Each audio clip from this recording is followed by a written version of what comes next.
Dr. George Shea. Thanks very much for joining me today. How are you? Good. Thank you for having me. You have a phenomenal background, not just in cyber, just in general. Walk me through memory lane. Just let's start with the easy question. Like, how did you become a doctor, specifically around cybersecurity, and talk to me about that journey.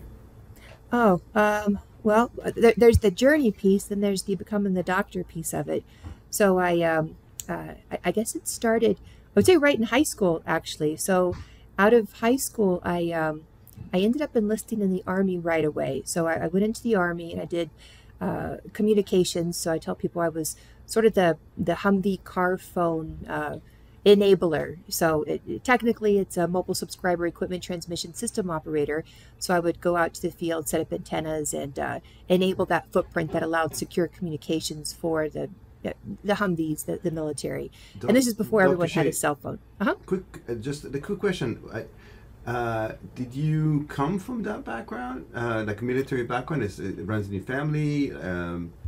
What propelled you to Uh, specifically? no, not really. I would say my grandpa was in the Navy, but I was actually raised as one of three to a single mom and didn't have a lot of opportunity. So going right to college wasn't an opportunity for me. I mean, maybe if I had the I guess the guidance and direction, and someone was there to help me, find those opportunities. But you don't know what you don't know. And I looked at the school process with a $50 application for every application. And I was like, well, there's no way I can even apply to colleges, let alone get to a college, and let alone study something. It was just so out of grasp for me at the time. So I looked at joining the military, and it was really a platform into where I am today. And so talk to me about, so first and foremost, I've interviewed a lot of veterans on this podcast, and I've always highly recommended because it's, aside from the obvious reasons where you have the ability to contribute at the national level to the national security, but also this is something that I've covered quite a bit, is you go through a lot of training in a very condensed amount of time, and you're typically exposed to technologies and responsibilities in a very different scale than you can in civilian life. It's almost like a condensed experience. Something would take you, 5, 10 years in the private sector would be condensed into 6 months into the military. Is that also was your experience as well? Yeah, absolutely. It's a total immersion program. So I went in active duty Army. You learn the basic soldiering skills, then you go to your advanced individual training where they teach you what your job is, and you're living with the other people you're going to school with. That's what you're doing. And if you're not grasping the concepts, then you get to do the school again. So you will learn the concepts, and it's usually broken down by the numbers, color coordinated. So they take very complex issues, break it down, and give it to you in bite-sized pieces. And so when you're doing that day in, day out over a series of weeks to months, you then get the basic skills. Then when you get out there and actually start using those skills and working, you obviously get a much better understanding of anything with on the job training. So I've always felt that the military is an excellent source of talent coming into the civilian world, because they do live it and breathe it. And did you grow up with an aptitude for technical topics? Is it something that was dear to your heart, or just was the first time you were No, exposed to so it? so when I got out of the Army, I went to college, and again, still not really knowing what I wanted to do, or having been exposed to a lot of different careers out there. I was always very good at math. So in high school, I was taking calculus. Math always came very easy. I'm a very logical thinker. Hmm. So it's easy to go through, look at math, you can always find the answer. Whereas in something like literature, like, I don't know, what's supposed to be the important concept? What am I supposed to be looking for? It seems to be more opinion based. And then those always vary. So I love the logical grounding in math. So when I did go to college, I focused in on math, and I saw that the computer science major required all the math, but a couple more classes, and then I'm a computer science major. Whereas with the math degree, I needed I think it was 2 years of a foreign language, so I would have to do those consecutively, which then extended the time I would be in school. So I actually got my bachelor's, my 4-year degree within 2 years, because once I got out, I was very motivated and disciplined to get through school and get a job, because of course I was on my own and taking care of myself. So the computer science route was very appealing to me because I could get it done quicker, and there was a very large job market for it. And it happened to be at the time when the United States was standing up their protection of critical infrastructure. So in the late 90s, early 2000s, we were starting to see attacks against our networks, threats against the military, and we stood up the computer emergency response teams to start monitoring our networks and understand what's going on, what normal looks like, are there adversaries coming into our systems. So that was actually my first job out of college, was doing that network analysis as one of the very first members of the Army's Pacific Computer Emergency Response Team in Hawaii. So it was, I guess, a great time, because I was there with 10, 11 other people standing up this organization. None of us knew what we were doing, but we knew what the mission was, so we got to kind of create it from the beginning. Things like, okay, here's an intrusion detection system. Figure it out. Like, there's some data on there, so it's really in-depth analysis, recording things, trying to figure out what's normal. One of the stories I tell people is, we were, I was given a credit card, like, here, go to the bookstore and find all the books you can on network analysis, cyber warfare, computer network operations, and there was one book there in the entire bookstore. Now you go to a bookstore and there's an entire section devoted to books, and I personally I know probably 24 different authors of these books just through my own career. I'm like, wow, the field has really just grown up so much. It's such a different time from 30 years ago. And speaking of books, one of the books I like to recommend to people, especially getting into the field, is the Cliff Stoll's the Cuckoo's Egg, and I tell them, when you read that book, try to understand the time. Like, this was not a thing. So when you're reading the questions like, I'm seeing this activity in my network, shouldn't there be someplace I can report this to? Wouldn't the FBI want to know this? Shouldn't the military be concerned about this? Yes, all of those things are true, but at the time, none of it existed. And one of the, I think, standout lines in there, and I don't remember it specifically, is the author's talking to his wife, and I think she makes a comment like, well, who cares if people are getting into your network? Information should be free. And I'm like, that's like, no, that is, people don't think that way anymore. That's it. George, Dr. Shea, changed completely. It's still, yes. No, but it's still, people feel, people still have the same mentality, meaning that they're like, oh, well, I have nothing to hide. Who cares if all my information is out there? Well, that's true. Some people may feel that, especially the younger generation, like, so what, everyone's got my information. But when you start getting into like your critical infrastructure and services you live by, like, oh, can they have your bank account information? Is that okay? Can they have your healthcare information? Are you okay with them accessing it and probably changing it or using it? Are you okay with them having access to your Social Security information and changing the bank account that it's getting deposited into? So those things become a little bit different once it actually starts to affect their lives, which is the next step of, okay, I have access to the information. Now they're going to take action on the information. So that's the I guess the change there. But other than, like, okay, my name, who cares?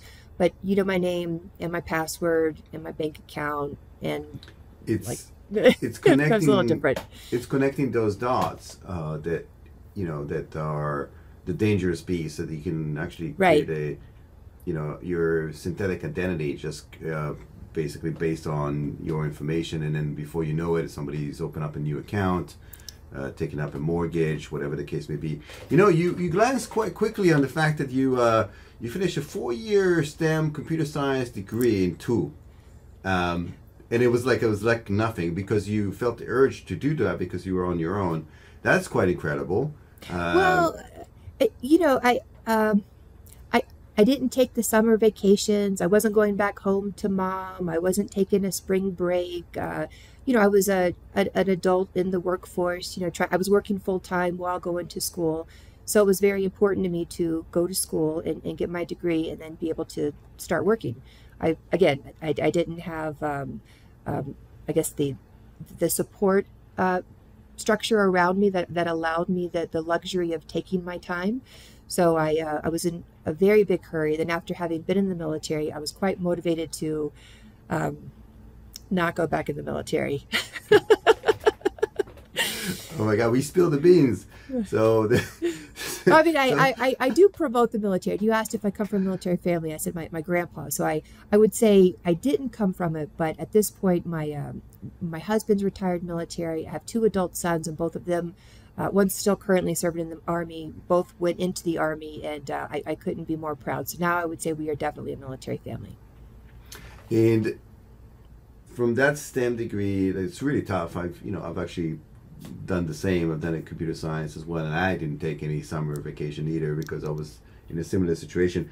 How did you move? And I've only done a master's after that. I have not continued my education, even though I've actually was trying to get on my way, but life was in the way. Yes. And it's perseverance. Talk to me about the process of, because a lot of people I think now are looking into it, thinking to doing it. I think sometimes in the downturns economy, like a lot of people go back to school, and so a doctorate degree is about perseverance, is about maintaining the course for a long period of time. Talk to me about that process, and maybe what was your thesis about? Yeah. So, well, I have to mention my master's degree because it did take me 2 years to get my bachelor's, but it took me, I think, 8 years to get my master's. So that's typically a 2-year degree. So it took me 2 years to get my 4-year degree. It took me 8 years to get my 2-year degree, and that's because when I had my master's, I was not only working full time. I worked full time the whole time I've ever gone to school, but when I had when I was working on my master's, I also had 2 kids at the time. So it made it very challenging, and I think I would take some semesters off or take a lighter course load. So it was longer, but I stayed with it. And then as for my doctorate, I would say it's a very intimidating degree. I mean, I would look at people with a doctorate. I'm like, well, they're just super smart. That will never be me. That's they speak 20 languages. They're the smartest people in the world. But that's not true. A doctorate, like you said, is really just having the time and the perseverance to work on it. And so I'm a firm believer in taking advantage of opportunities, not having come from a lot of opportunities early on. If my work is going to offer me money for school, I'm going to take the money for school.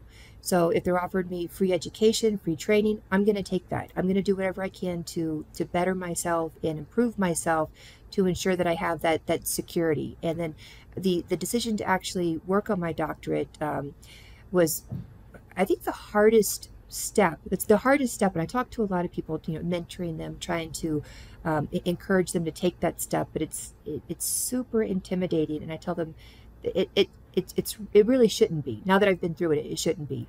But I took the step because my oldest son was actually approaching middle school, and middle school is super different than elementary school. There's cliques, there's issues, and you change classes. Just as intimidating, I thought. And I remember kind of talking to him about this new way of school. It's only 3 years. It's 3 years. It's going to be over in no time, and then you're going to almost be done with high school. And I was like, well, a doctorate's only 3 years. I mean, it's pretty much only 3 years of study. I'm like, so if we can kind of do this together.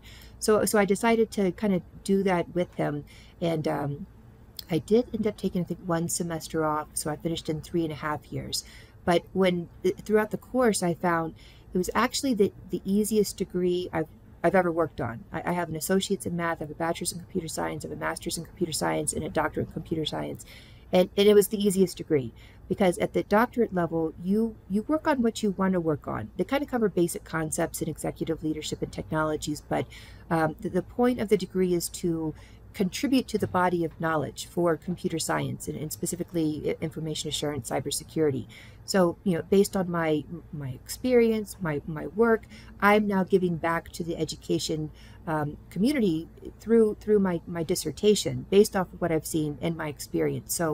So I don't have an instructor over my shoulder grading my paper, you're wrong. I have an instructor like, teach me, oh, this is interesting, prove that to me, show me the research. So if you have a passion about something, then I mean, it's going to be the easiest degree because, like I said, you get to work on what you want to work on. And my dissertation was on the use of deception in by the adversary against government and military networks, and how susceptible are they? Because I had seen throughout my career, again, you have network traffic, you have these tools. If there's a loud and noisy attack, you usually have a limited number of analysts sitting there looking at it, and maybe a not super skilled leadership group because they came in from different fields, because there wasn't a large workforce of cybersecurity experts at the time. So the easy thing to glob onto is the loud noisy thing, but the loud noisy thing doesn't always create an impact, and it's not the important thing. So the adversaries know what tools you're using, they know what effects they're causing on the tools, so it's easy to kind of create that, what I termed in the paper like a cyber feint. So like in regular military terms, a feint being an attack that's sort of a distraction to the major attack. You could implement these cyber feints where you now use up all the resources, and again, it might be like two analysts at the third tier level, that it pushes up to a higher headquarters and then to the joint level, and it's only one or two people looking at this, and they don't have time to go through and look at everything, so they look at the loud noisy things. So that low and slow very advanced threat is just kind of continue on unnoticed. So that was really what my paper was about, the use of deception within cyber warfare.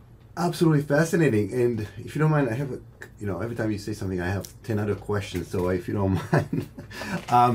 So first of all, it sounds to me like almost like a reverse honeypot. So a honeypot is being used to lure in the adversary, so we can kind of find out what it is they're doing and how they're operating. But in this particular case, the adversaries are creating the shiny objects that the analysts will track to, and then they go out and kind of on the side door do other activities that are potentially not being detected. Is that a correct statement? Yeah, absolutely. So I'll give you the what sparked this idea for me. I'd been supporting a client back in, I think it was 2012, and it was during an attack called Operation Ababil. So there were a group of Iranian hackers that would make public posts online, and they would say things like, we're going to attack the U.S. banking infrastructure until our demands are met. And until our demands are met, then we're going to bring down every bank. And this week we're going to attack these 3 banks. And they would name the banks. And I'm like, well, why are you going to name the target? That doesn't make any sense. Who's going to... I'm specifically going to attack you at 3 o'clock. Like, okay. Which means everyone's going to be looking at that target at 3 o'clock. So I remember being on this and looking at it, and I'm like, okay, they're just doing a denial of service attack, but there's software in place, so the target isn't even seeing the effect of it because they've put in mitigations. I mean, you can still do the attempted denial of service, but you're just dropping the packet, so there's really no impact. However, the entire the community watching this is looking at the attack. I'm like, what else is going on? So I remember during this, and it lasted a couple months. Every Sunday they would announce who they're going to attack.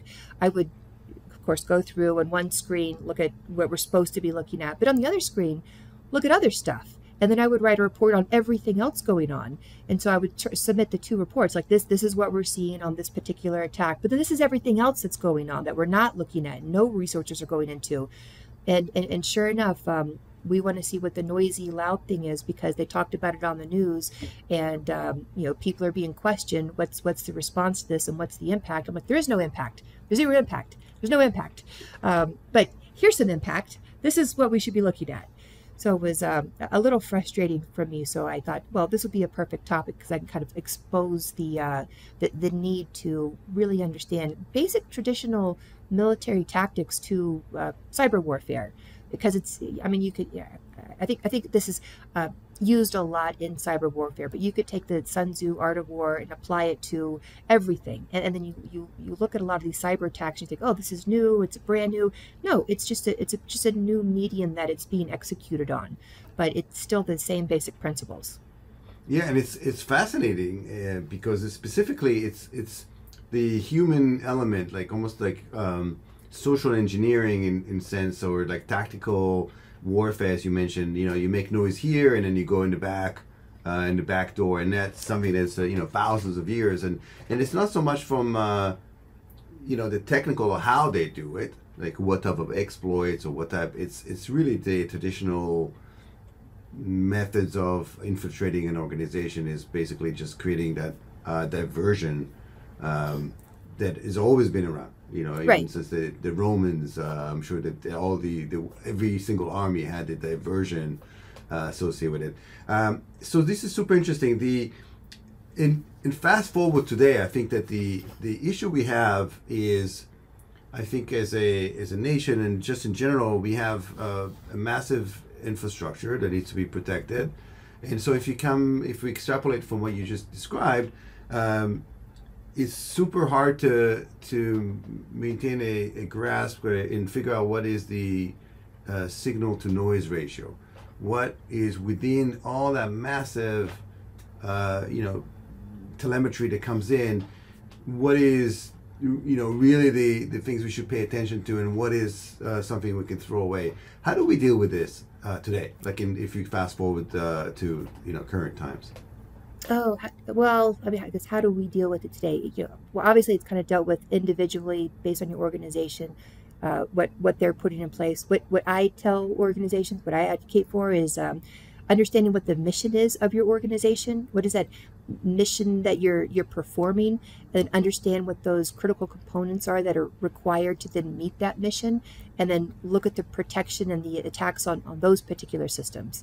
So like I think traditionally when you're looking at the defenses and the network traffic of that noise to signal, you kind of jump in like, oh, there's a lot of stuff, and you can generically start approaching it like, what are the ports being used here, what's the activity being used, who's coming in, and all those are important, but your crown jewels of what ensures the operations of your company meeting their mission also needs to be incorporated, and you need to understand what that looks like in the attack scenario as well. So you're protecting those high priority assets, and that's where your first priority is being put. So again, understanding the impact of what you're seeing and putting the efforts where it really needs to be.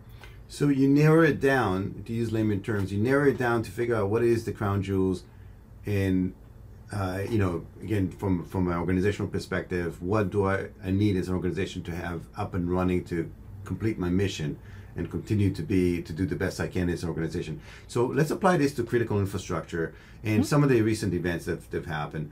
With the boats that the tanker that came in and took down a bridge, which was a tremendous impact on that region.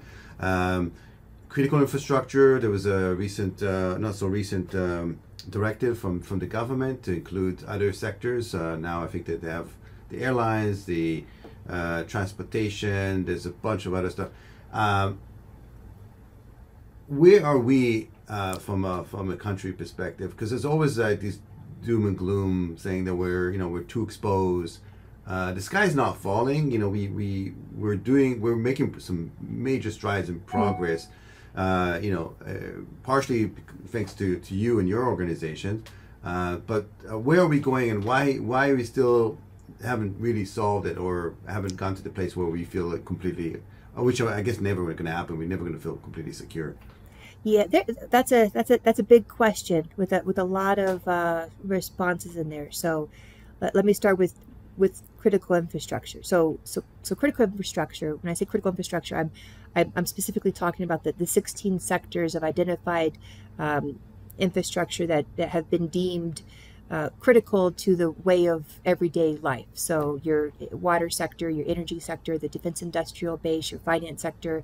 There's specifically identified 16 sectors, and then when you look at each of those sectors and how they're run, where they're run, you find that 85% of critical infrastructure is privately owned.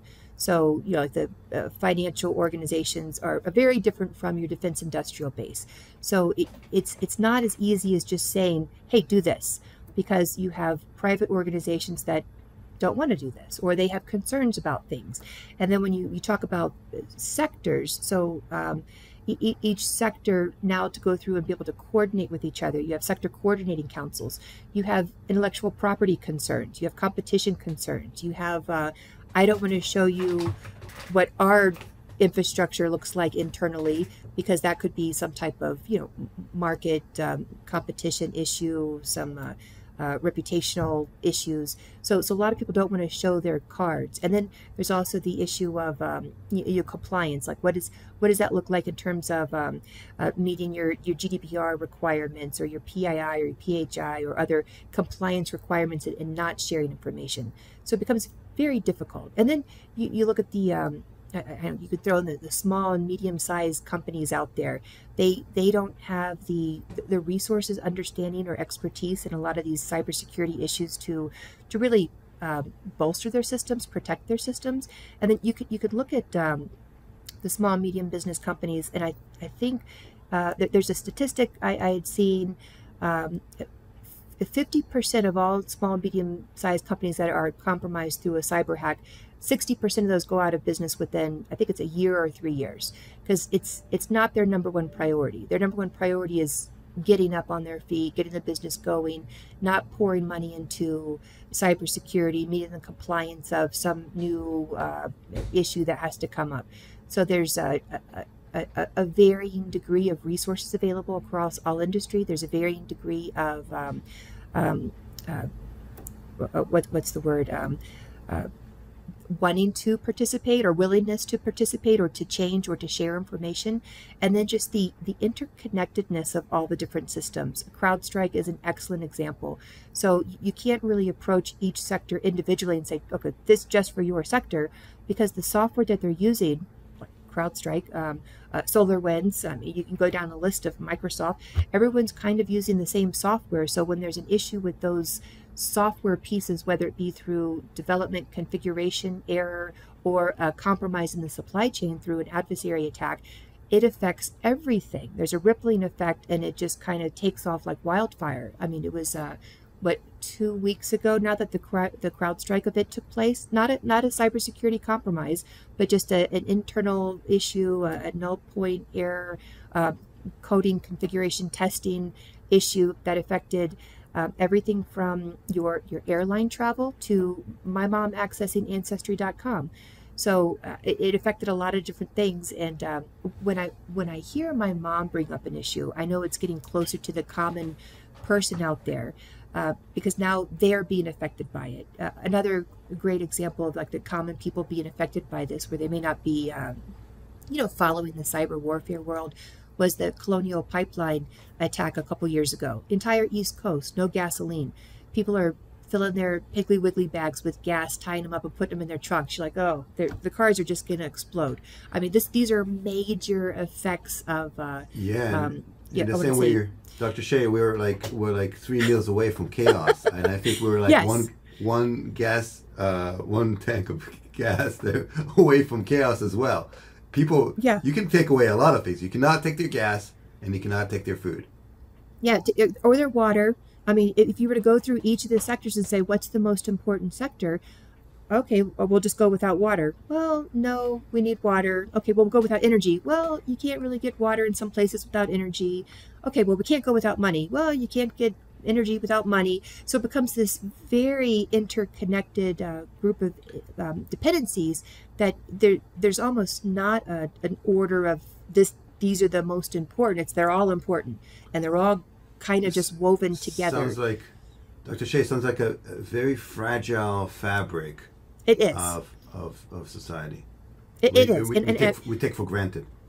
We really do, and I think we've kind of touched a little bit on the cyber warfare. We haven't really talked about it. I've talked about the sort of the lacking the secure by design issues, the cyber attack issues, but we really are kind of I want to say sitting ducks and waiting for that 9/11. I know you mentioned the doom and gloom scenario, but there is a doom and gloom scenario, and I think it was last year we saw the Volt Typhoon incident where we saw adversaries parked in our critical infrastructure, back to Sun Tzu, like getting behind the enemy lines, waiting dormant for a time to then show their cards and then make the attack.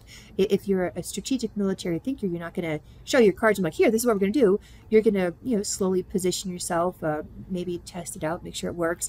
And then when you need it, call upon those capabilities. And so that's really kind of my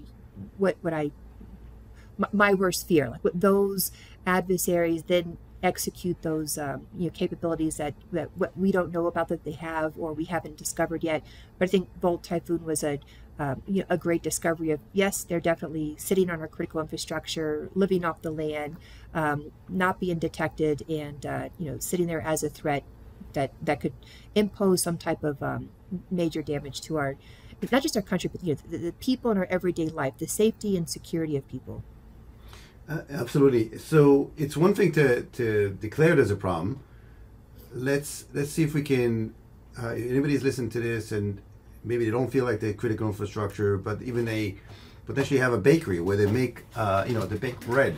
What steps, practical steps that they can take to make sure they and maybe they can't do the cybersecurity by design. Maybe it's like over their head, but what can somebody who's listening to this and maybe they're indirectly or directly involved in critical infrastructure, what steps can they take to elevate it, the posture to become a little bit more resilient to cyber attacks? Yeah, I guess if we're talking about a bakery, I don't know how many people might be working there. I would say first, assign a champion. So what if you don't have the cybersecurity expert, designate a cybersecurity expert. I've actually talked to a number of CISOs. I'm like, how'd you get into being a CISO? Like, oh, I don't know. Someone just pinned me one day. You're in charge of cyber stuff. I'm an architect, or I was I don't know, something completely different. I was a librarian. You're like, oh, so I mean, you appoint someone who can start to follow these issues, and then they can see the threats to their organization. Then there's a ton of resources out there just for basic cyber hygiene, what you should be doing, implementing different frameworks, your risk management framework. There's tools available. There's resources available. NIST is an excellent resource for basic security. You can look at their NIST Cybersecurity Framework 2.0 that came out in February. Govern, identify, protect, detect, respond, restore. It gives you what you should be doing. Identify your basic posture right now. Where are you, and then where you want to go. So it becomes sort of an active journey in improving your resources. So aside from developing your own internal protections, I would say, again, understand what your mission is, understand what those mission critical systems are, understand what it's going to take for you to be resilient. I really like to push the resilience aspect of cybersecurity, because on the cybersecurity side, it gets a lot to the protection piece, but a well-resourced, motivated adversary is going to get into your network. So you have to ensure that you're going to be resilient. So that might be ensure the redundancy, make sure you have the recovery processes, make sure you understand what your mission is and what you have to meet so that you can reverse engineer those policies to always meet those requirements. I would say collaborate with other organizations. There's ISACs that are available, your information security information sharing analysis centers, and your ISOs, the information sharing analysis organizations that bring together like industries to share information. I'm seeing this. What are you seeing? What are the lessons learned that you've done? Let me learn from that, implement them in my organization. Being a part of your larger organizations, these sector coordinating councils, and maybe not a bakery, but bigger organizations, ensuring that the C-suite understands what's going on within the organization from a security, what the actual impact means. Because I think there's a language issue between sometimes technical people and then the people who are making the decisions. Like, they're not really understanding what the impact is, making sure that the board understands what that is. So it's a lot of level setting expectations of where you are, what you have, what you're working with, and where you need to be in order to meet whatever goals or mitigate whatever risks.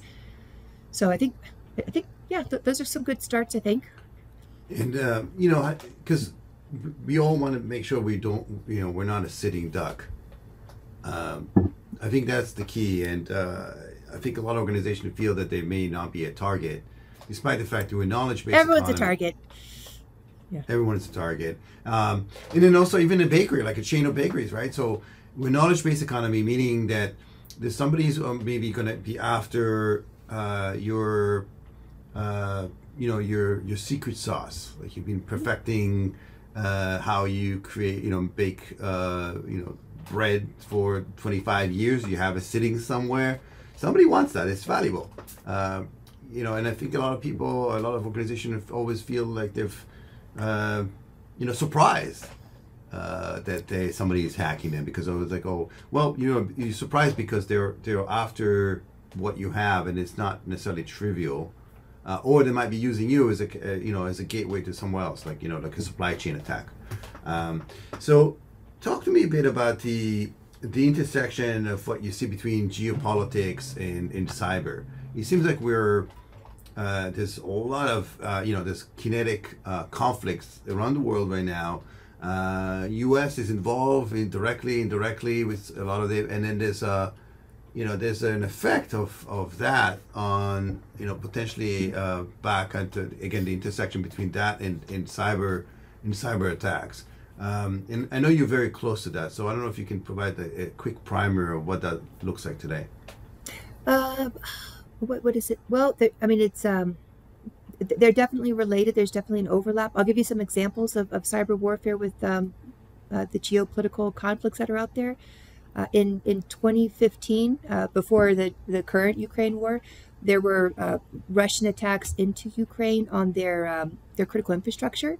So that was actually a big wake-up call to the United States, because it was the first time that critical infrastructure was attacked, so that the civilian energy source is attacked, and civilians aren't getting energy, they're not getting electricity because of this attack. So that up until the point had sort of been, yeah, I guess you could do it, but no one's done it, and no one's going to attack something that affects civilians. But now, it can be done. It has been done. So again, we use those as lessons learned in the United States, and we move forward with, okay, we absolutely need to protect our critical infrastructure. One of my, favorite case studies in cyber warfare is the Stuxnet malware from 2010. So it was really focused towards the Iran and the development of nuclear capability there. Yeah, the centrifuge. Yeah, the centrifuge. So I guess for your listeners who aren't familiar with Stuxnet, and every student, every mentee that I work with, every colleague, I try to make sure they understand Stuxnet, because there's so many valuable lessons in that particular instance in time, because it really changed the thought from cyber warfare is not just going to affect your access to information, it can blow you up. So it moved from a non-kinetic area to a kinetic field, where now we're getting into your critical infrastructure, and we can cause kinetic effects on things like explosions. So it was it completely changed people's look on that. And it also stopped the use of the thumb drives. I mean, you could propagate malware through anything. And I remember, very vividly the day, like, no one used thumb drives anymore. You can't use thumb drives. You're like, what? I wonder what's going on. Like, what happened? Yeah, you can sneak things, viruses in through a lot of different ways. Dr. Shea, I think they thought there was an air gap until somebody. Yes, until somebody I dropped. love that's.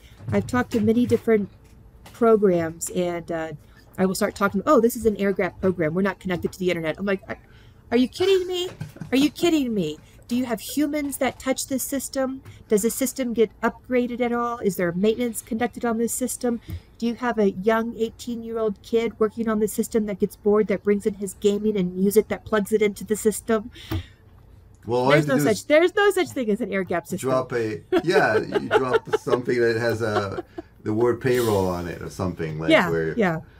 Now we also seen the effect on ransomware and attacks on medical facilities and infrastructure, healthcare, which had a direct correlation and caused, unfortunately, deaths, people that were not being able to be operated on. And so that has a tremendous effect as well. And healthcare traditionally has not been one of those organizations that was, the head of the spear in terms of cyber, but things are changing there as well, right? I hope so, yes. I'm seeing that. I know there's some healthcare policy regulation that's supposed to be coming out recently, or it just came out, and there's been a number of different like rural healthcare issues that have been brought up, to the highest levels of cybersecurity to sort of start addressing these issues.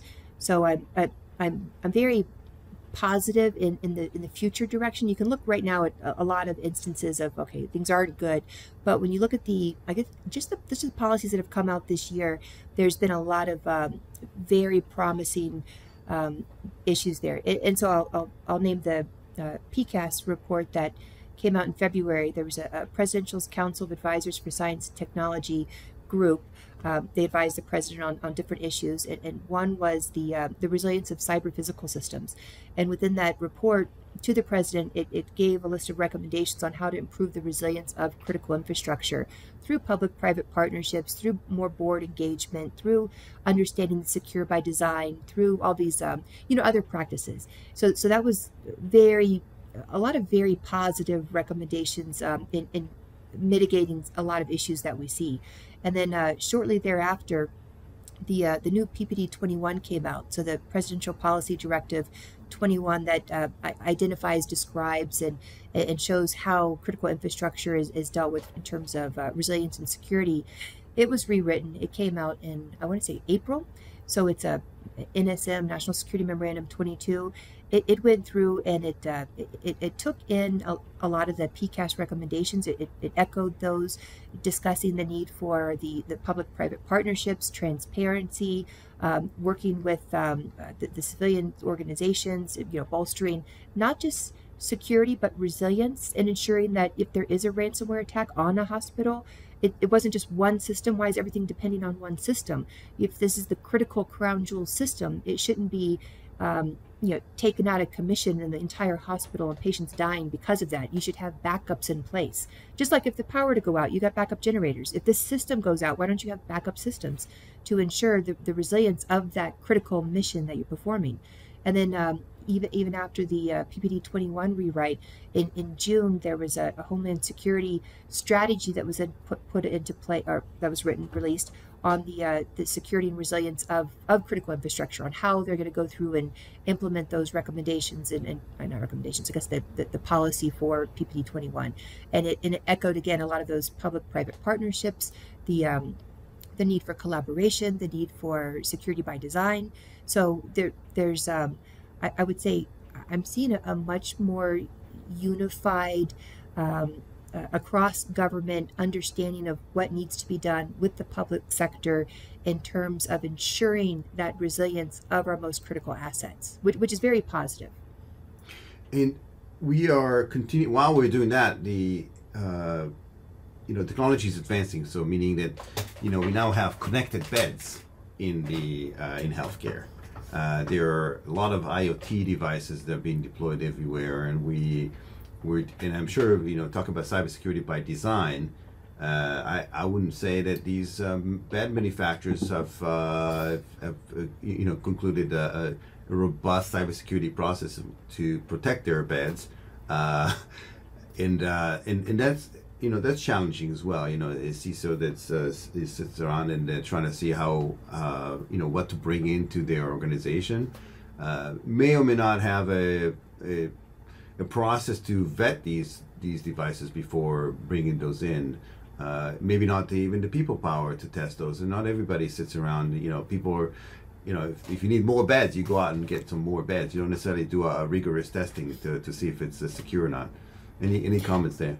Yeah, so I don't know where beds fall, but I will mention the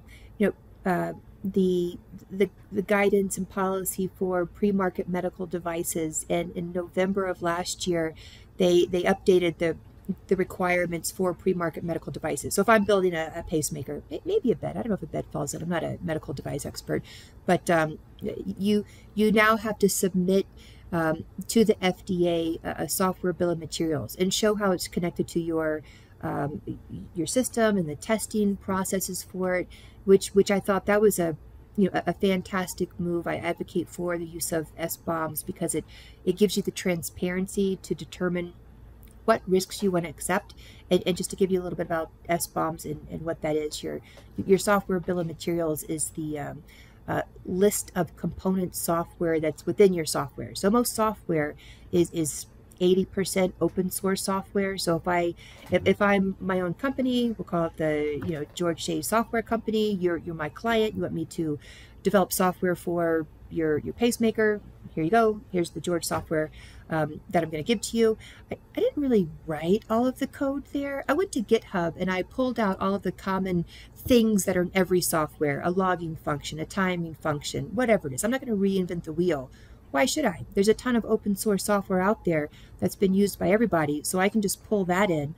I now kind of just glue it together with some code, ensure it meets the functionality, and then on the test side of it, I just run through and see if it has any known vulnerabilities. I run it through a CVE scanner, and nope, it has none, or it has one, but it's not a big deal, which is not good enough, because first of all, CVEs are only known vulnerabilities. There's a lot of unknown vulnerabilities. Just because it doesn't have a CVE doesn't mean that it's not vulnerable. Doesn't mean that it's not got dormant and passive code working in the background that's maybe embedded by the adversaries, a Volt Typhoon thing that's going to explode or come to life under some execution module later on and can cause all kind of devastation. So you got to understand the test and evaluation of the software. And then on the component piece, as I am now required to give that SBOM to, I guess, the FDA, they can see where I'm getting my software, what the components are, and when you have instance like the Log4j that came up. I don't know if I have Log4j in my system or in this medical device. I don't know. It's called whatever that software is called, like the blanket name for it. We'll call it Microsoft Excel, or I don't know what components are in there, but now by having an SBOM, you have the list of all of those components, and you can identify, oh, this is susceptible to this potential vulnerable component out there, or this software was made by Chinese hackers who put it into GitHub, and we don't feel comfortable putting this into our software George, or our system.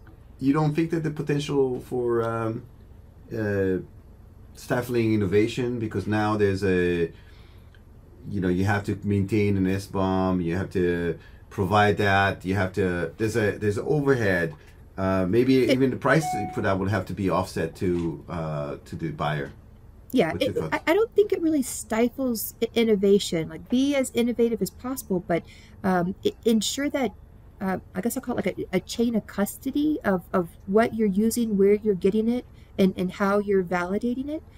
So that people know what it is you're giving. Be transparent. So the best that we can hope for is transparency, so you understand what it is you're receiving.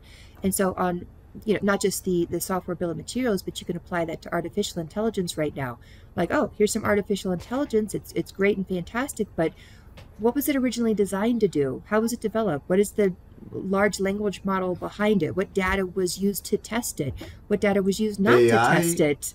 AI yes. bill of material, yes. right? Yeah, and there is an effort in there for AI bill of material, so that people, again, understand the transparency of what it is they're using.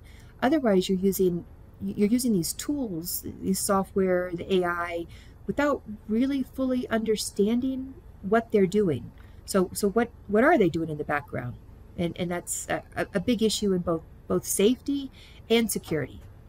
And we rely heavily on these devices without necessarily testing. So we almost, just like we use AI engine, we sometimes assume that they're correct. We've seen that quite a bit. I tell people, no, AI does not mean it's correct. AI is not correct. It's just a simulation of how people would do it, and people can be incorrect. And not only can people be incorrect, and it can give you the wrong information based off of people being incorrect, but just the logic piece in there. Actually, I'm teaching a class right now, and I gave them an example the other day. If you go to your favorite generative AI system, ChatGPT, Gemini, whatever you're using, and ask it a question like, I have, like, my two sisters have two brothers. How many siblings are there?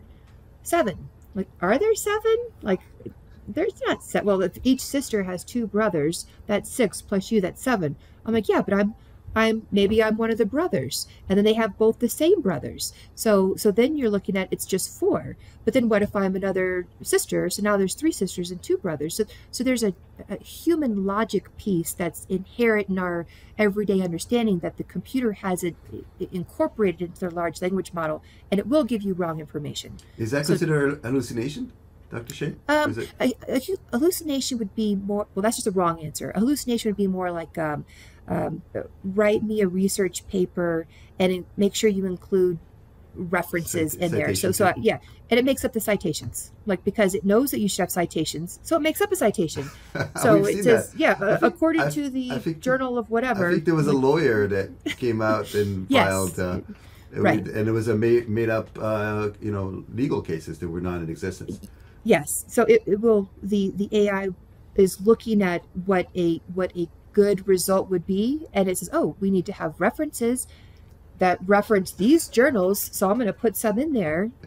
There's no requirement for truth. So and just on that real quick, I want to touch on the overlap between artificial intelligence and cybersecurity and those AI systems that are out there. So on the cybersecurity piece of things, when you get into the test and evaluation, I find that most things kind of boil down to the controls. You look at the controls in your NIST 853. You look at the controls assessment requirements that are there, like on how you assess each control. And if you look at the controls, just go through to a keyword search for artificial intelligence in that document. You're not going to find a lot of controls that specifically mention artificial intelligence, but I think there's 2 actually. There's 2 controls that specifically mention AI. There's also other controls in there that mention things like machine learning or predictive technologies or mechanisms to automate answers. All of this means artificial intelligence, but it's not a clear taxonomy. So when you understand, okay, these controls specifically deal with like how you assess the protection of AI systems, and then you look at how you assess it. The assessment piece of it doesn't get into verify the truth of the AI system. It's just protecting it. So you can still get the non-truth answer, the garbage in, garbage out, and now you're applying security over it. So you think, oh, we're completely secure. Like, no, you're protecting garbage, untruth. Like it could affect your system. So at some point, you've got to validate the truth aspect of the trustworthiness of those AI systems. Yeah, and these large language models can be potentially poisoned to provide incorrect results or malicious results, and I think that's data poisoning or bias.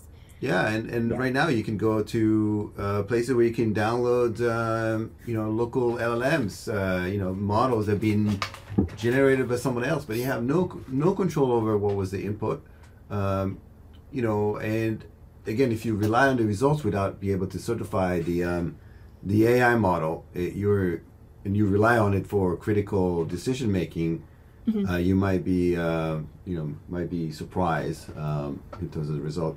Let me ask you a couple more questions. One more thing on the AI before I just want to kind of throw this out there. There's also another issue as AI becomes more advanced. There's a lot of relationships in data. So you've got context clues, which is going to affect like your GDPR requirements out there. So under the GDPR, if a European citizen wants their PII removed from your organization, you have to remove it. So now you have to be able to, okay, what is the PII? And if we remove it, can you still identify this person? And I think in a lot of cases, you're finding that if I remove your name and social security number, like, okay, I've removed some PII, but through all of the relationships and the advancements of artificial intelligence, I can still, through the context clues, identify who you are. But those specific elements haven't been attributed as PII. And there was a court case in Europe, I think last year. It was pretty interesting. It was on the vehicle identification number and whether or not that's considered PII. And I think the court ruled it's PII if you can determine someone's identification, but it's not PII if you can't. I'm like, well, okay, I think that's going to be pretty much everyone will be able to once they have their powerful AI tools. So then everything's going to become PII. So what is that going to look like? That's going to be super complex. You can't unteach a model, like don't associate this particular person with this attribute. We don't have 100%, Dr. Shea, and we don't even have the capacity to extract the pieces we don't want from that model either. Like, I don't think that there's ability. Once it's in, I think you have to either throw away the model or retrain it. I think there's no particular way for us to take out and that's true for not just for PII, but for example, if we have some pieces we know are potential by design by adversaries, and we want those pieces out.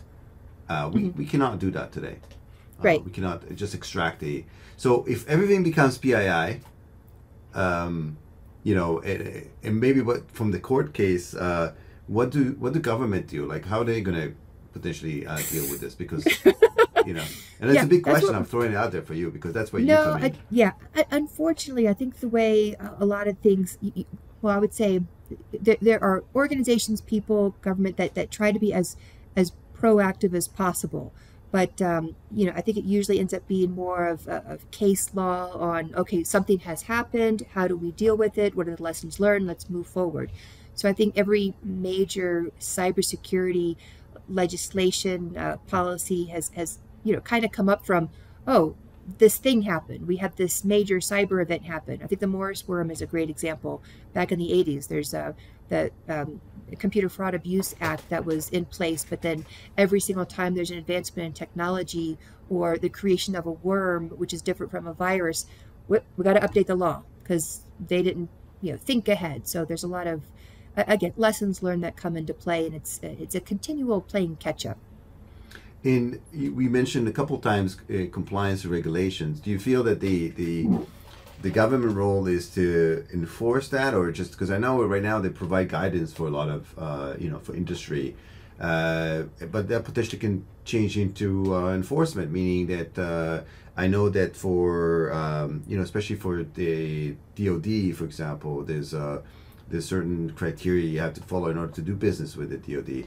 Do you feel that that's going to trickle out to the private sector as well, and maybe it's going to be the cost of doing business? You have to go through, you have to comply with these regulations in order for you. Just like car manufacturers, at some point in time they decided that in order for you to manufacture a vehicle and market it in the U.S., you have to have seatbelts. There's no, even though the seatbelt, there's a cost associated with having seatbelts and airbags for that matter. Yeah, absolutely. There's definitely going to be a trickle effect, a baseline requirement for security and a compliance piece that's in place. I mean, you see it in areas outside of cybersecurity, like the Sarbanes-Oxley, just the requirement to hold people individually accountable for financial information. It's trickling into the cybersecurity piece. There's laws in place. You mentioned the Department of Defense doing business with them. So you've got your CMMC, I think, is the new emerging, the cybersecurity maturity model certification that's required. That's been I think going on 5 years now, a 5-year effort to sort of kind of shape that. Prior to CMMC, there was a DFARS clause, a requirement, a law that required organizations doing business with the defense industrial base military to follow the NIST 800-171. You have to do these things, and it was a self-attestation process. But not everyone's super honest. I mean, you're going to grade yourself. I'm always great. Yeah, So maybe you need a third party organization to come in and be a little more honest with the assessment.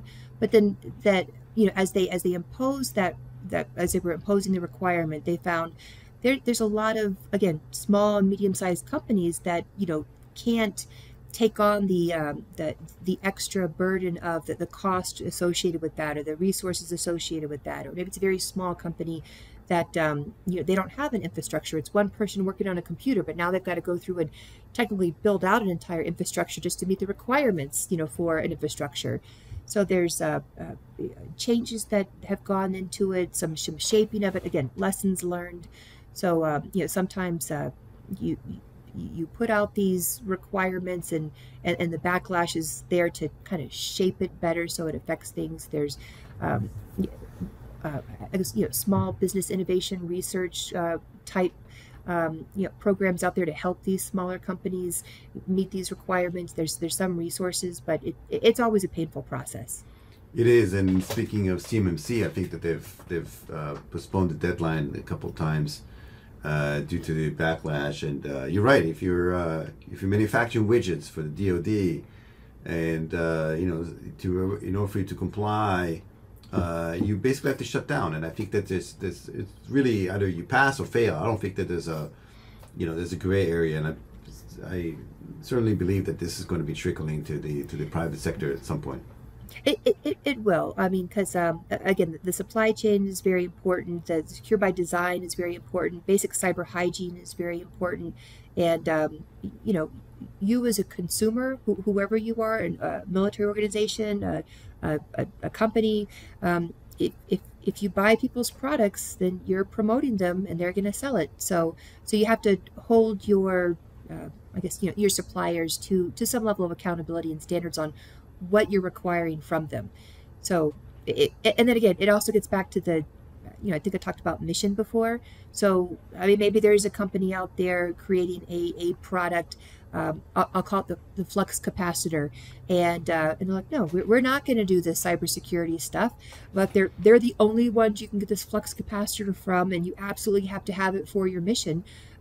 Look at the risk involved, and if you're willing to take that risk, then okay.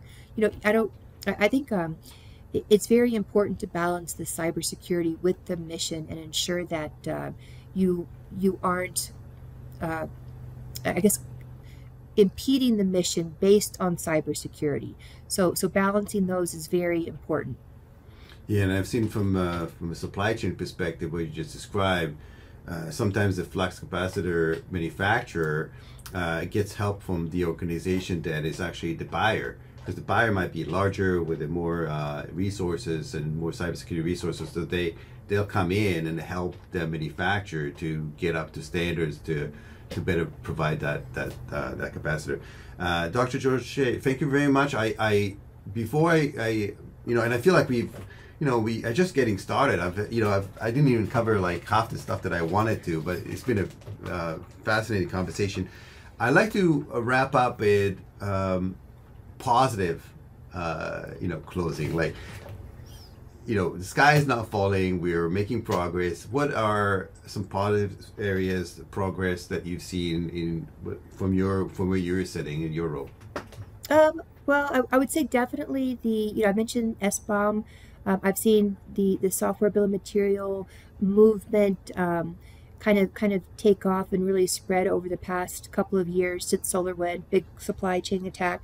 So it's now within the DoD, it's within other sectors of critical infrastructure. It's specifically in the pre-market medical device. I would say, 5 years ago, I didn't see SBOM anywhere in policy. Now, not only do I see it in policy and in regulation, but I hear people promoting it and fighting for it and asking for it, even if it's not like, okay, great, let me see your SBOM. I want that too, as a part of the contract. So I think that's fantastic that people understand the importance of the supply chain. The PCAST report that came out earlier this year, I can't say enough great things about it. I love the recommendations that were in there. Again, it's the PCAST report on cyber physical systems for resilience. It came out in February. Fantastic recommendations on ensuring resilience of critical infrastructure.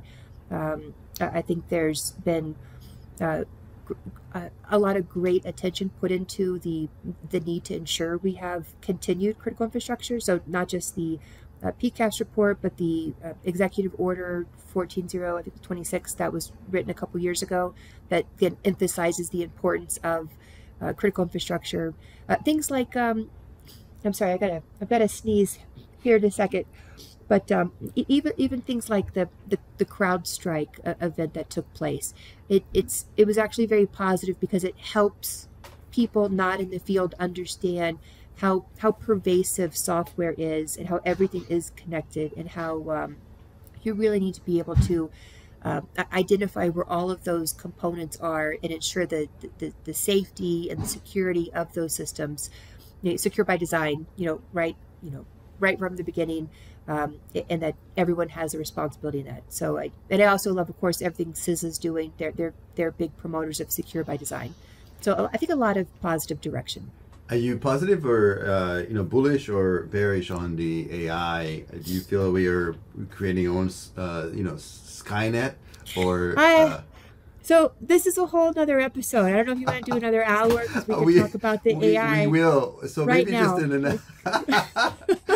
I was about to say, this is what I was saying. I'm sorry. You read my mind, because I always tell people, it depends on how you handle AI, because when we get to AI with quantum computing, we're in the time of Terminator. So your reference to Skynet was spot on with me. So we'll have to do episode 2 of this, Dr. Shea. With your permission, I'll work around your schedule. We'll talk about dive into the quantum computing, which I had in mind to ask you about, and it's a real thing. It's becoming real very soon. But up until then, what's the easiest way for people to reach out to you, know more, get some information, whatever, provides feedback, whatever the case may be? Yeah, I would say LinkedIn. I'm on LinkedIn. Send me a LinkedIn request, send me a message. I'm also, I work for FDD, Foundations for Defense of Democracy. So you go to fdd.org. You can find me there, and there's connect with me. You can go through our people, and they'll connect with me directly. But I would say FDD directly or LinkedIn. Fantastic. Dr. Shea, thank you very much for joining me today. Much appreciated for all those who joined. Stay safe online as well as offline. I'll see you the next episode. Thank you again. Thank you for having me. Thank you.